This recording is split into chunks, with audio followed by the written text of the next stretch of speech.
ज्यादा उपलब्धता है, तो फिर ये किसानों की जो लाइनें हैं, ये बिल्कुल सही आंकड़े हैं। इसी प्रकार कोई आंकड़ा छुपाया नहीं गया। 3-3 दिन तक लाइनें लगाकर बैठे हुए थे एक साथ माना कोई किसान आ गया, 50 किसान आ गए तो लाइन ही लगेगी।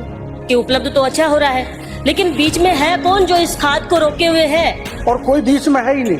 बीच में रोकने वाला कौन है और उसके खिलाफ क्या कार्रवाई करेंगे? ये शिकायत हो सकती है कि हल्की फुल्की कहीं कालाबाजारी हो, लाइन लगने की हो, तो उनको हमने बड़ा सुदृढ़ किया है। और सस्पेंड अगर कर दिया तो फिर बहाल क्यों किया? और जब संतुष्टपूर्ण जवाब आ गया तो बहाल कर दिया। प्रदेश में किसानों को समय पर खाद बीज का वितरण नहीं किया जा रहा, तो इसमें उत्तर आया है जी नहीं। मैं कहना चाहूंगी कि ये जो उत्तर है वो असत्य है, क्योंकि अगर ये उत्तर आपने सही दिया है और इसमें अनुपात के रूप में आपने दिया है कि मांग है 24.43 मीट्रिक टन और उपलब्धता 27, मतलब कि 27.93 उपलब्धता मीट्रिक टन है यूरिया की, और डीएपी की 8.33 और 8.30 उपलब्धता और 8.33 मांग। तो इसका मतलब मांग से ज्यादा उपलब्धता है, तो फिर ये किसानों की जो लाइनें हैं वो दुकानों के बाहर हम सब ने देखा। गेहूं और सरसों की जब फसल बोई गई उस समय किसानों को खाद मिलना इतना मुश्किल हो रहा था कि किसान 3-3 दिन तक लाइनें लगाकर बैठे हुए थे।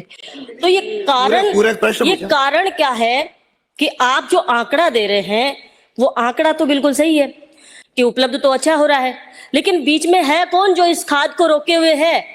और वो जो रोके हुए खाद को है उसके खिलाफ आपने अब तक क्या कार्रवाई की? और उन चोरों को बार बार हटाने और फिर वापस बहाल करने का कारण क्या है? मंत्री महोदय बताएं कि ये बीच में रोकने वाला कौन है और उसके खिलाफ क्या कार्रवाई करेंगे? माननीय मंत्री जी, देखो ऐसा है, सुनिए। जो आंकड़े माननीय विधायक महोदय ने रखे हैं, डिमांड और सप्लाई, ये बिल्कुल सही आंकड़े हैं। इसी प्रकार कोई आंकड़ा छुपाया नहीं गया। और 3 लाख मीट्रिक टन खाद हमने एक्स्ट्रा यूरिया सप्लाई किया है आपकी बार। ऐसे ही डीएपी किया है, ऐसे यूरिया किया है।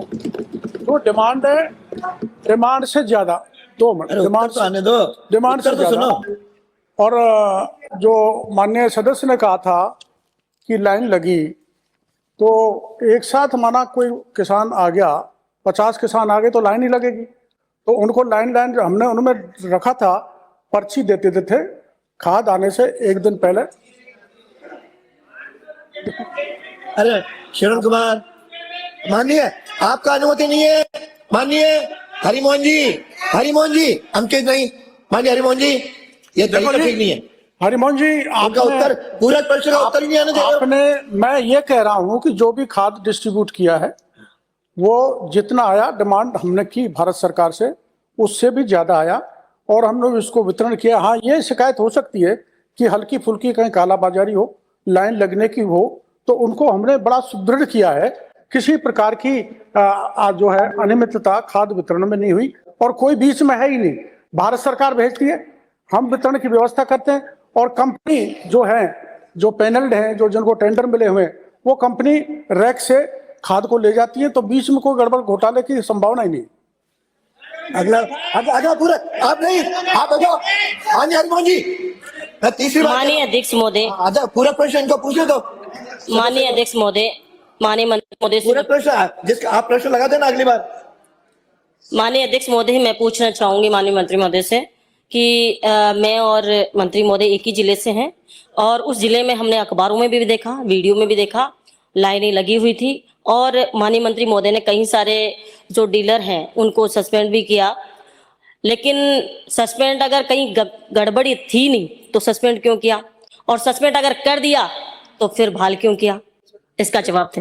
ऐसा है, जिसे माननीय स्पीकर साहब, कहीं शिकायत मिली कि फलाना डीलर, सब डीलर गड़बड़ कर रहा है वितरण में, या तो कोई फेवर कर रहा है, या ज्यादा लंबी भीड़ है, या किसी कारण से कमी आ गई, टाइम पे सप्लाई नहीं हुई और उसने लापरवाही बरती, तो लापरवाही के कारण हमने उनको सस्पेंड कर दिया। और जब संतुष्टपूर्ण जवाब आ गया तो बहाल कर दिया।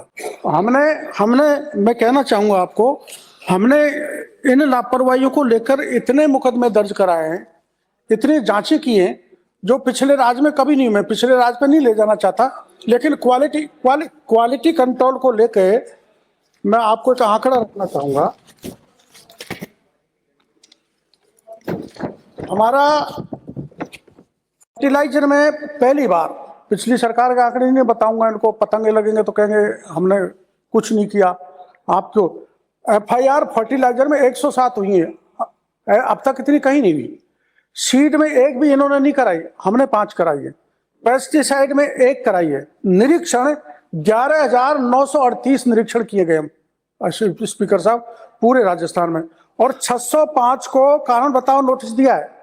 178 लोगों के लाइसेंस सस्पेंड किए, जांच के बाद कुछ के बहाल हो गए, कुछ अपील में चले जाते हैं, कोई हाईकोर्ट से ले आते हैं, तो ये कारण है। और लाइसेंस टर्मिनेट किए 46 लोगों के, और पुलिस द्वारा गिरफ्तारी हुई है 28 लोगों की, और कोर्ट में चालान पेश हुआ 16 केसों में, कोर्ट में अग्रिम जमानत हो गई 21 केसों में। अब तक सील्ड उर्वरक निर्माण फैक्ट्री हैं 27 जिनके सील लगे हुए, बिल्कुल चस्पा ठोक रखा है। इसलिए किसी प्रकार का फेवर, ना राजनीतिक दबाव, और जैसे आमतौर पर पिछले राज में लेन देन करके कर देते थे, वैसे हमारे राज्य